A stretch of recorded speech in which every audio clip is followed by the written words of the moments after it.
Boy, that was a fast spot to get out there. When did you guys put this together?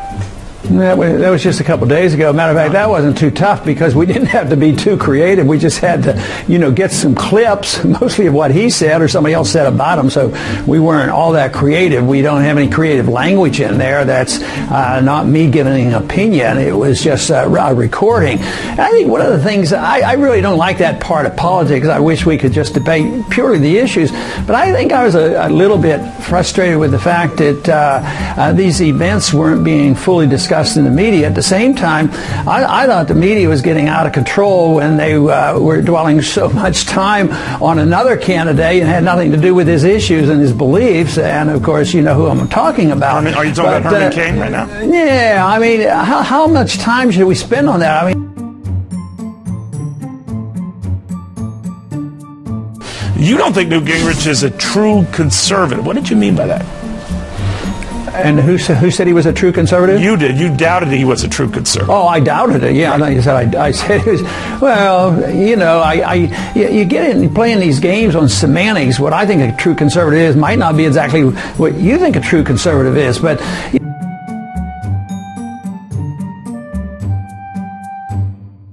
Actually, Newt has been one of the best of the other candidates. He's been pretty blunt. And let me be quite clear in the spirit of the commercial I did with Speaker Pelosi at Vice President Gore's request. I want to invite Vice President Gore to join in a nonpartisan inquiry. And I'd love to have this committee agree to help sponsor it so that every high school and college campus this coming October could have a discussion about the facts. For example, Vice President Gore in his testimony talked about the likelihood of a 20-foot rise in sea level. Let me say, if we had a catastrophic 20-foot rise in sea level, that would be bad. I'm happy to stipulate that would be bad. However, even the Intergovernmental Panel on Climate Change said the probable maximum is between 7 and 23 inches over the next 100 years. Now, 7 to 23 inches over 100 years is radically different than 20 feet. But let me go a couple stages further. A recent report on Greenland, this is from the American Geophysical Union, a report said the following, quote, "So much for Greenland ice's Armageddon." And this is a quote within that. "It has come to an end," glaciologist Tavi Murray of Swansea University in the United Kingdom said during a session at the meeting, quote, "There seems to have been a synchronous switch off of the speed up," she said. "Nearly everywhere around southeast Greenland, outlet glacier flows have returned to the levels of 2000. That is from January of this year. On the question of whether or not Antarctic ice is in fact shrinking, let me just quote from the Australians, who said, slightly longer, "Antarctica has 80% of the Earth's ice 90% of the Earth's ice and 80% of its fresh water. According to the Australians, extensive melting of Antarctica ice sheets would be required to raise sea levels substantially. Ice is melting in parts of Western Antarctica. The destabilization of the Wilkins ice shelf generated international headlines. However, the picture is very different in East Antarctica, which includes the territory claimed by Australia. East Antarctica is 4 times the size of West Antarctica, and parts of it are cooling." Because I do think it's important for conservatives to be in the middle of the debate over the environment. Vice President Gore made some startling and in some cases, I think, deeply misleading assertions. He cited Bernie Madoff and described bad information and talked about massive fraud. But in fact, I think that it's very important to look in detail at his own testimony. He said, for example, the rate, this is a quote, "the rate of new discoveries is falling for energy." That's factually not true. In the last 3 years, we have found 100 years of natural gas in the United States. The Bakken field in North Dakota and Montana has jumped from a 1995 U.S. Geological Survey estimate of 151 million barrels. In April of 2008, they raised it by 2,500%.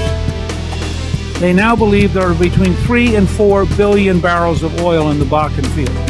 What Vice President Gore does not tell you is that having supported the government stopping the exploration for oil, having supported the government stopping the development of shale oil in Colorado, having supported the reduction in the use of coal where we have 27% of the world reserves, we're then told that these government-imposed shortages prove we have no resources. That's fundamentally not true. And yet the Obama budget proposes to raise taxes on oil and natural gas development at exactly the time this economy needs more development and more jobs. Is that if you look at exactly what was said in that ad, finding innovative new ways of getting cleaner energy ought to be something most Americans feel pretty comfortable with. I testified against cap and trade the same day that Al Gore testified in favor. American Solutions fought to defeat it in the Senate, and we're part of defeating it. I do not think you should have a gigantic central government model of solution, and I don't think you should spend trillions of dollars on a theory. Believe in warming or no? No, I back then said, look, I'm an amateur paleontologist. I wanted to be a vertebrate paleontologist as a child. The Earth's temperatures go up and down over geologic times over and over again. As recently as 11,000 years ago, the Gulf Stream quit for 600 years. And for 600 years, we had an ice age in Europe because there was no warm water coming up. And then it started up again. Nobody knows why it quit. Nobody knows why it started up. So I would be glad to take the Vice President to the Smithsonian or the American Museum of Natural History, where we can look at all sorts of marine invertebrate life, which is collected as fossils because, in fact, they use carbon quite effectively.